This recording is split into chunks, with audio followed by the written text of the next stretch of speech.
You know how they say one good idea can change a life? Well, we're not waiting for inspiration to strike. We're diving right into the core of it, all our thoughts and beliefs. I like that. Yeah.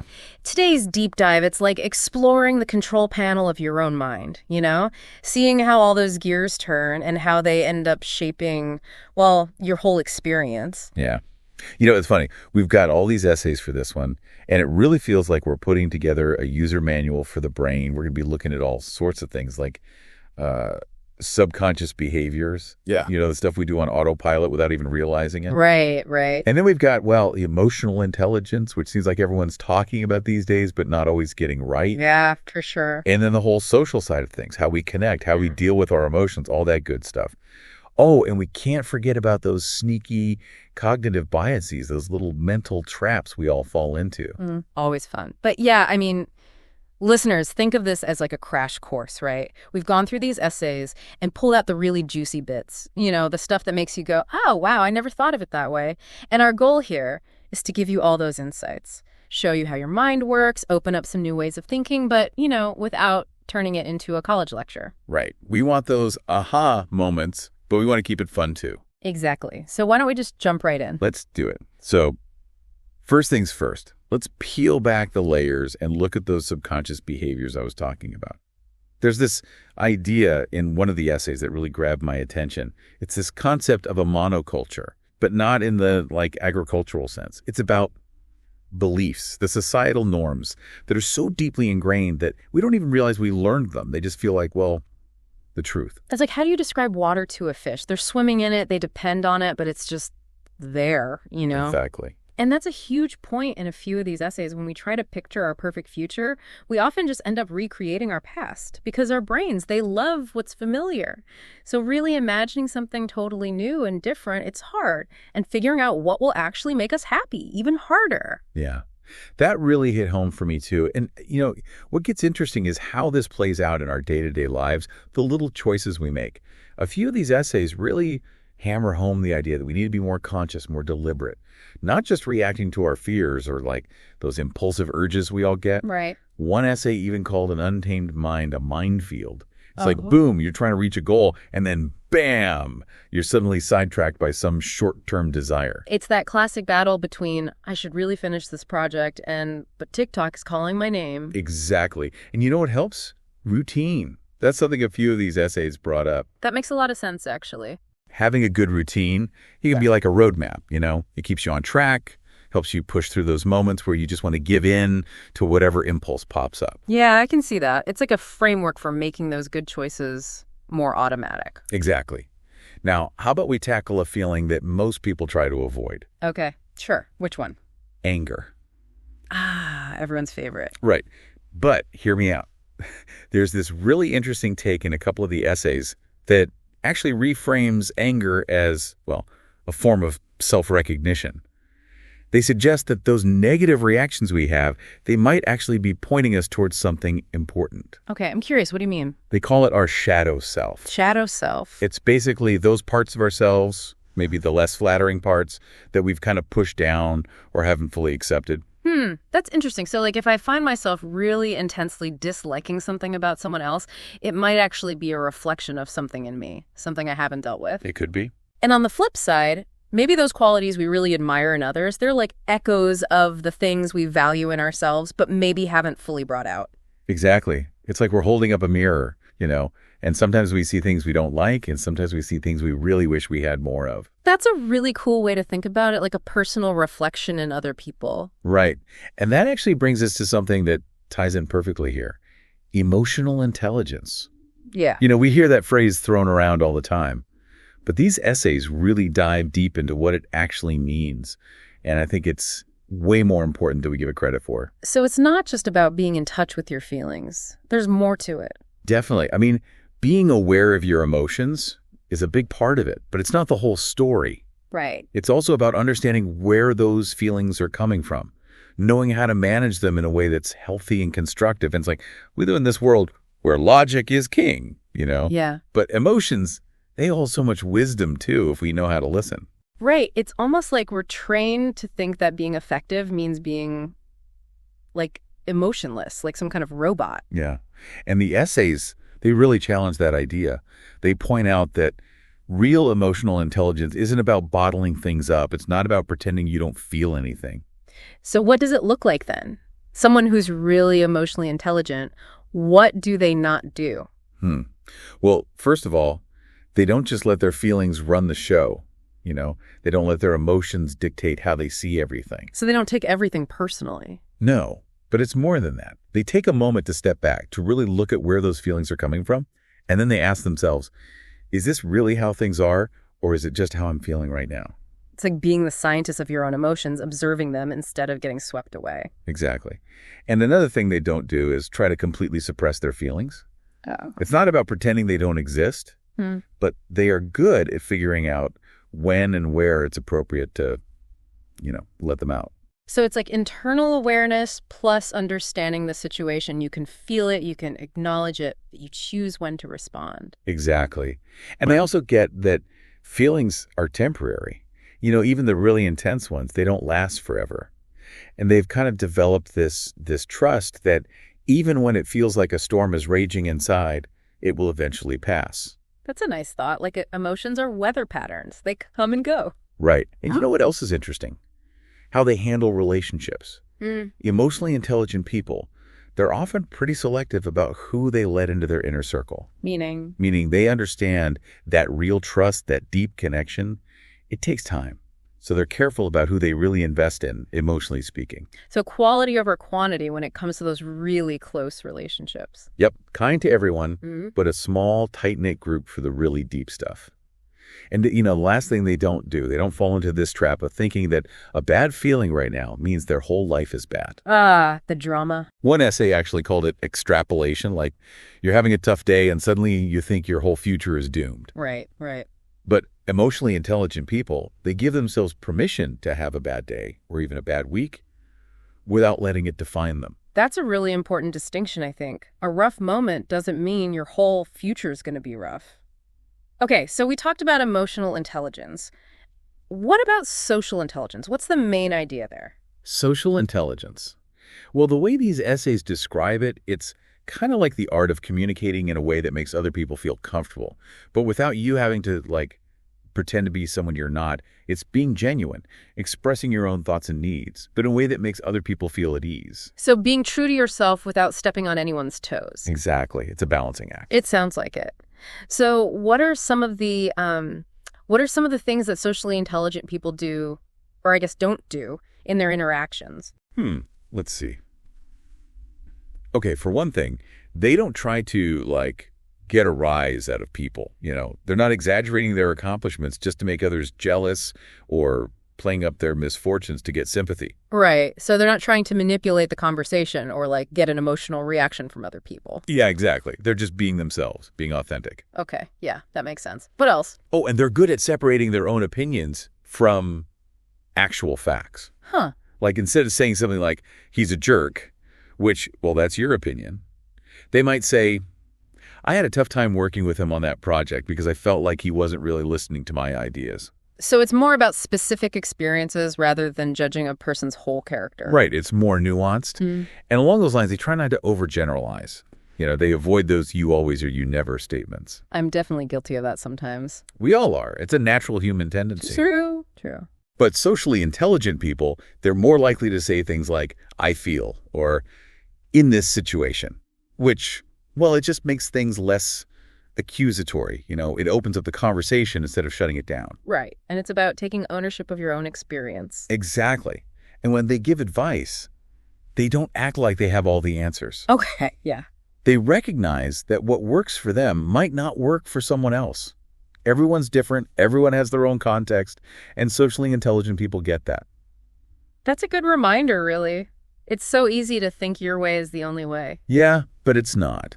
And they also avoid making huge generalizations about human nature just based on, their own little bubble. Right. Just because everyone acts a certain way doesn't mean everyone in the world does. Precisely. And another thing. Yeah. They don't feel like they have to change who they are depending on who they're with.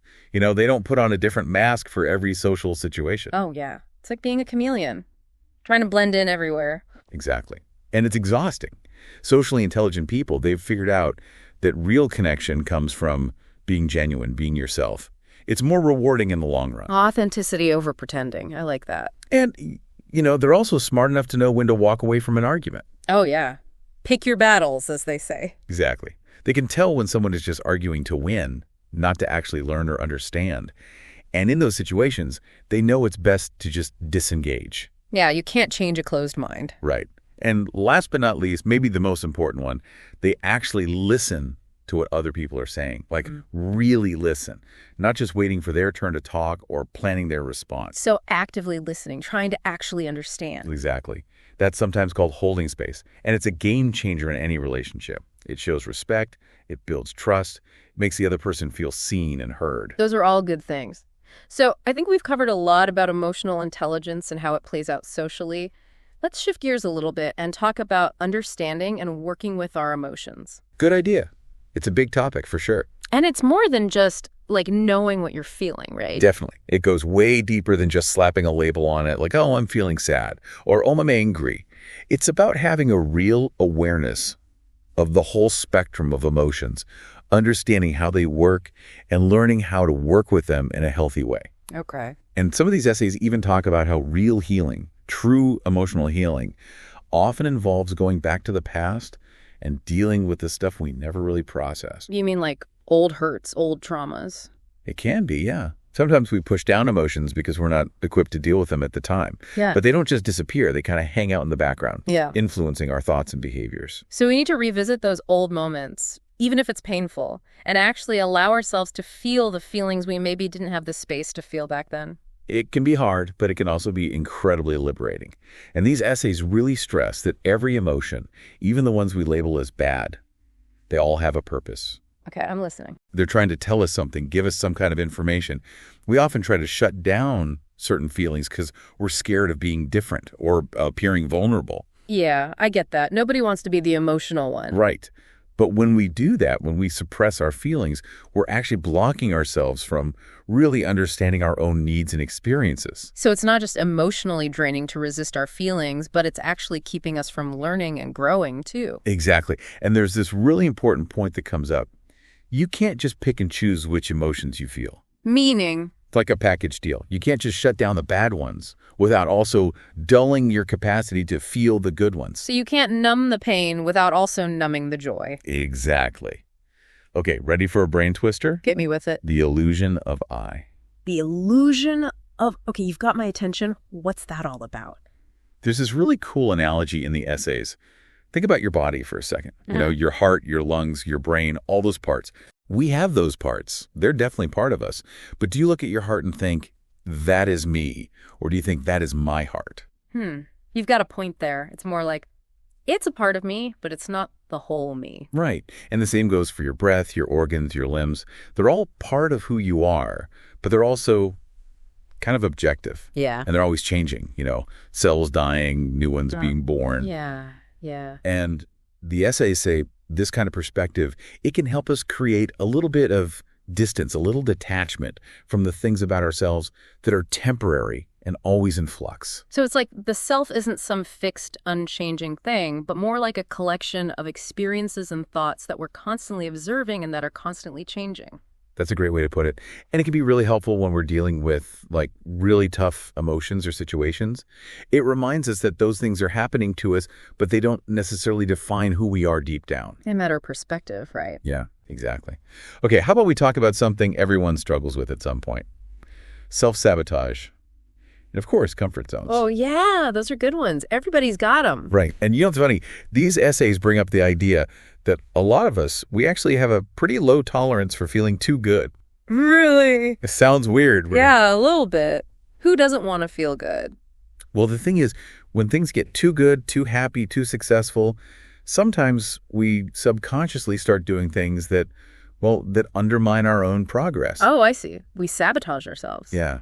We create problems or we find ways to bring ourselves back down to a level that feels more familiar, even if it's not actually good for us in the long run. It's like there's an upper limit on how good we allow ourselves to feel. And there's also this thing called the likability limit. The what now? The likability limit. It's this idea that we have this unspoken sense of, like, how much success or happiness is okay before it starts to make other people uncomfortable. So if we get too successful, people might not like us anymore. Exactly. And so we might, without even realizing it, downplay our achievements or even hold ourselves back so we don't make waves. It's all about maintaining social approval, which, well, it's a powerful motivator for humans. That's fascinating. And kind of sad, really. Yeah. And a lot of it comes from this deep-seated desire to feel loved and accepted.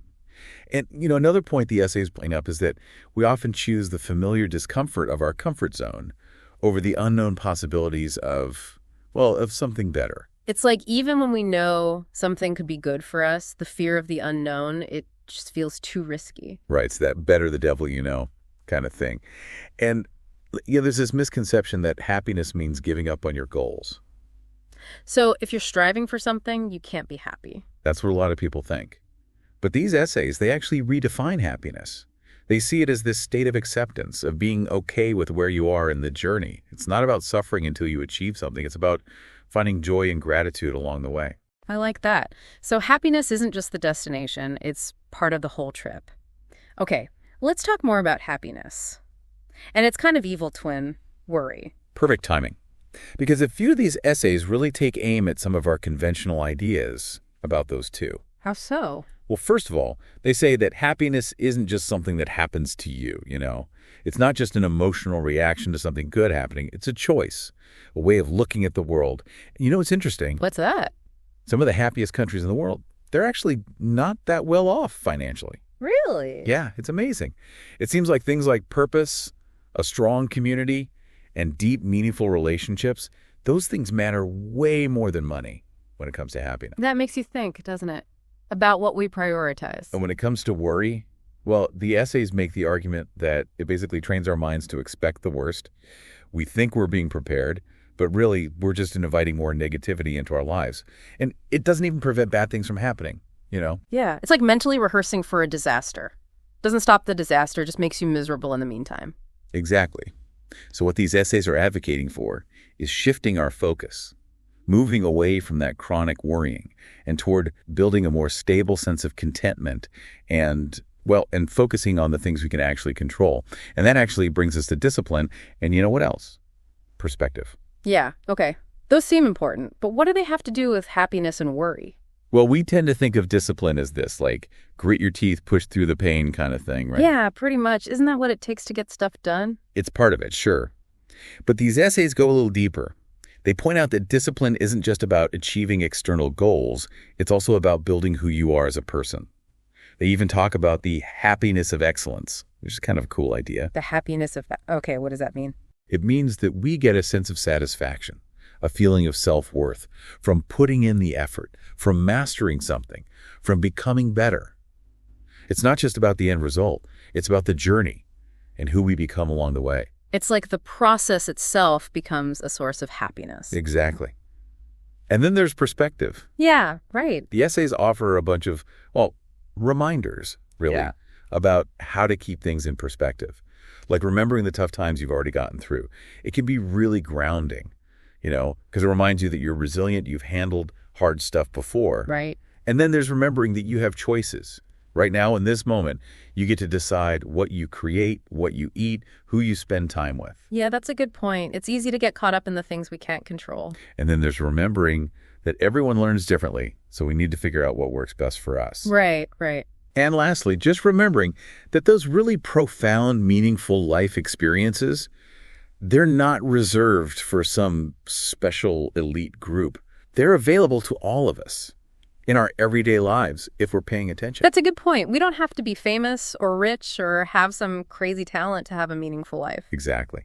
And you know what else these essays do? They throw out a bunch of thought-provoking questions, like things to really sit with and consider about ourselves and the world. Okay, like what? Well, for example, they ask, if you could tell everyone in the world one thing, just one essential truth, what would it be? Wow, that's a big one. Right. Or what advice would you give to your younger self, knowing what you know now? Those kinds of questions, they really make you dig deep, Yeah, they're not surface level stuff. And they also point out how much work goes into those things we often take for granted. What do you mean? Like, think about a musician who's amazing at their craft. Okay. They make it look so effortless, right? But behind that, There's years of dedication, of practice, of pushing through frustration. The essays want us to see that, to appreciate the effort that goes into all the beauty and skill we encounter. To see the work behind the magic, so to speak. Exactly. And they really stress how important it is to have a big objective, something that gives your life direction, that makes those daily efforts feel worthwhile. A long-term vision. Yeah, something to aim for. And then maybe the most important question of all, what's truly worth the effort? What are you willing to really pour your heart and soul into, even when it's hard? That's a good one to reflect on, for sure. What else did they ask? Well, they also emphasize the importance of communication skills. Okay. Being able to really talk to people, to have difficult conversations without it turning into a shouting match. Yeah, that's a skill we could all use more of. Definitely. And on a deeper level, they ask us to consider what we'd live for if it wasn't all about our own wants and needs. What kind of impact do we want to have on the world? What would people miss if we were gone? Those are heavy questions. They are, but they're important too. And thinking about where you'll be in 5-10 years if you stay on your current path, that could be really eye-opening. Okay, let's shift gears again. What about love? Love. Always a good one to talk about. Right. And these essays, they offer some really fresh perspectives on love and how we see ourselves. Like what? Well, one big idea is that love isn't something that someone else gives you. It's something you give yourself permission to feel. If you're always looking for it outside of yourself, you're going to miss the love that's already there, inside and all around. So it's about cultivating self-love, like really accepting yourself. Exactly. And they also caution against getting too hung up on this idea of a perfect life. What do you mean? Isn't that what we're all supposed to be striving for? Well, the thing is, when we get too focused on creating this flawless image in our minds, we can end up missing the beauty of what's happening right now. Living the future instead of the present. Right. And they even say that the only real destination is, the end of life, so we might as well make the most of the journey. Yeah, that makes sense. So enjoy the ride. What about all the struggles we face? Is the goal to just eliminate them? That's what a lot of people think. But the essays actually take a different view. They say that working on yourself isn't about making all the hard stuff disappear. It's about understanding why those struggles are there in the first place. What are they teaching you? What are they showing you about yourself? So struggle isn't necessarily bad. It's part of the growth process. Exactly. And they also remind us that we can't control what other people think of us, but we can control how we treat them. So focusing on being kind, being the best version of ourselves, that's way more productive than trying to manipulate everyone into liking us. Be the change you want to see and all that. Right. And one more thing about hard work. Okay. The real value of it isn't just the stuff you achieve, the external rewards, but who you become in the process. The resilience you build, the discipline, the perseverance, all that. So the journey matters just as much as the destination. Yeah, and even more so sometimes. And here's the big takeaway. It's our mindset that shapes our reality, not the other way around. So if we change how we think, we can change our lives. Exactly. Okay, ready for a fun one? Cognitive biases. Cognitive. Oh, yeah, those. I've heard of those. They're basically like mental shortcuts our brains take that can really mess with how we see the world. They can make us think our own subjective experience is the objective truth, which, well, it's rarely the case. Psychologists even have a name for it, naive realism. So we think we're seeing things clearly, but really our brains are playing tricks on us. What are some examples of these biases? Oh, there are tons. But one common one is called projection. It's where we project our own thoughts and feelings onto other people. We just assume they think and feel the same way we do, which, can lead to a lot of misunderstandings. Makes sense. We use ourselves as the measuring stick for everyone else. And then there's anchoring, which is when we get stuck on the first piece of information we hear, even if it's not the most reliable. It's like our brains latch onto it and have a hard time letting go. Those first impressions are tough to shake. What other biases do the essays talk about? Well, there's the negativity bias, which is our tendency to pay more attention to bad news than good news. Yeah. Probably some leftover survival instinct from, caveman days. Right. Better to be safe than... avoid the saber-toothed tiger. Exactly. And then there's the conservatism bias, which is basically just being resistant to new information, especially if it challenges what we already believe. Even if the new information is better, it's like we get comfortable with our worldview and don't want to rock the boat. We dig in our heels. Exactly. And then my personal favorite, the clustering illusion. This one is where we see patterns in random events, just because our brains love to find order. It's like seeing faces in the clouds or thinking you're on a lucky streak when you win a few coin tosses in a row. So our brains make connections even when they're not really there. Yeah. That's wild. But okay, so we're aware of these biases. Now what? What can we actually do about them? Well, the essays offer a bunch of practical tips. Like, for starters, focus on the good friendships you already have instead of always chasing new ones. Really nurture those connections. Quality over quantity. Exactly. And another one is to shift your focus from how your body looks to what it can do. Appreciate your body for its abilities, its strengths, instead of getting caught up in all those societal expectations about appearance. Be grateful for what it lets you experience, not just how it looks. I like that. And don't be afraid to push your boundaries a little bit. Step outside your comfort zone, but do it gradually, baby steps. Right, no need to jump into the deep end all at once. And here's a fun one. Yeah. Try to prove yourself wrong. Like, actively look for evidence that contradicts your own beliefs, especially those limiting beliefs that hold you back. So be your own devil's advocate. Exactly. And remember, feelings aren't always facts. You don't have to blindly trust every emotion that pops up.